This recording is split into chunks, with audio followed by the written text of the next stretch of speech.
Пусть твои уши не услышат ничего плохого, пусть лицо твое будет прекрасным.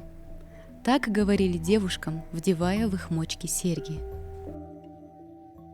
Все чаще сегодня традиционные казахские серьги – это скорее модный аксессуар, но в казахской культуре серьги имеют почти сакральное значение. Они сопровождают женщину на всем ее жизненном пути. За каждой формой, резьбой и камнем скрыт глубокий смысл, вложенный нашими предками. Сейчас мы расскажем, как их значение менялось по мере взросления девушки и почему серьги носили даже после смерти. Серьги как аксессуар пришли к нам с сако-скифских времен. Тогда их носили как женщины, так и мужчины, в основном как обереговый символ. Стилистически они сильно отличались от казахских. Здесь превалировал звериный стиль. Основным металлом было золото, которое саки ассоциировали с солнцем. В воинский период начала преобладать геометрическая эстетика. Арабская культура принесла плоские формы и орнаменты. Эпоха Усуньи подарила ювелирам растительный стиль, полиметаллы и инкрустацию камнями. Так, под влиянием множества культур, слой за слоем складывался богатый образ казахских серег, который мы сейчас называем традиционным. Серьги в жизни казахских девушек появляются в самом раннем возрасте, с прокалыванием ушей во время особого обряда – инициации девочки. Серьги становились символом входа в женский мир, в новый статус. В отдельных случаях серьги надевали и на мальчиков. Если семья была бездетной и, наконец, рождался сын, то ему в ухо вдевали серьгу. Так обманывали духов, которые по поверьям не беспокоили девочек. Когда мальчику исполнялось 5 лет, то серьгу снимали, потому что считалось, что к этому возрасту ребенок уже окреп. Основным металлом у казахских ювелиров было серебро. Его ассоциировали с небесным светом, магией и защитой. В него часто инкрустировали различные камни. Такие вставки называют тас – камень или көз – глаз. Метафора не случайна. В народе такие камни считались всевидящим стерегущим оком. Сердолик обозначал благополучие, янтарь – здоровье, коралл укреплял женскую энергию. Бирюза была проводником состояния хозяина. Если камень темнел, это значило, что носитель болен, и камень вобрал в себя часть болезни.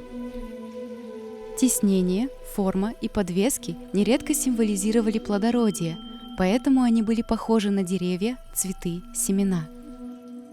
У казахов это связано с реликтовой формой анимизма, где каждый элемент природы обладает духовной силой. Серьги с символами плодородия обычно дарили молодым девушкам, в основном при сватовстве, с изображением растительного семени.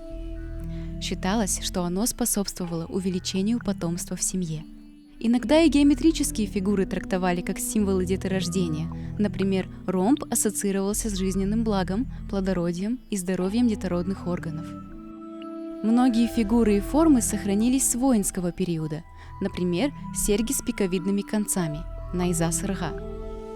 Веру в защитное действие этих форм ученые и историки обычно связывают с древними наконечниками стрел, которые оставались лежать в степи после ожесточенных схваток.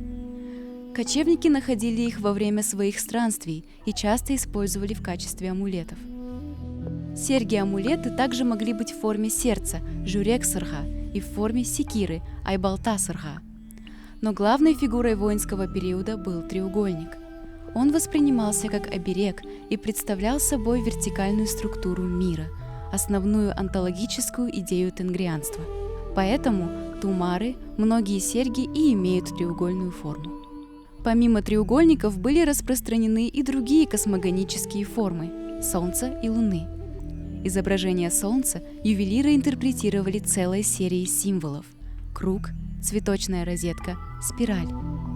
Луна в культуре казахов обладала магической силой. Ее свет очищал от зла и освещал тьму ночи. Этот смысл вложен в одну из самых распространенных форм серег – айсырга, которые усиливали женскую привлекательность, интуицию и служили защитным оберегом. Подвеска на серьги – еще один сильный женский оберег. Например, конрау-сырга – серьги-колокольчики. Казахи верили, что их звон отгоняет злых духов. В казахских сказках и поэмах также верили, что звон серег сообщает джигиту о приближении возлюбленной. Символизм серег нашел свое место и в устном фольклоре, где героини сказок неоднократно превращались в серьгу.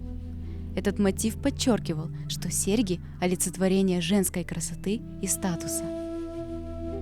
На фоне всех сказок и поверий выделяется одна. Она не столько о женщинах, что носили серьги, сколько о мастерах, которые их делали. Если казашка потеряет одну сережку, то ювелир наотрез откажется делать такую же снова. Считалось, что выполнив вторую серьгу взамен утраченной, ювелир рискует потерять свою собственную вторую половину. Для казахов серьги не просто украшения, а талисман и оберег. Раньше их не снимали даже после смерти. В народе говорили, если убрать серьги, в уши может заползти змея. Со временем форма серег менялась, от ярких и больших к более сдержанным. Сдержанными стали и смыслы. Мы перестали задумываться о сакральном значении украшений и забыли, что такие фразы, как «в уши тебе золотые серьги» — это не просто напутствие, а выражение любви и заботы.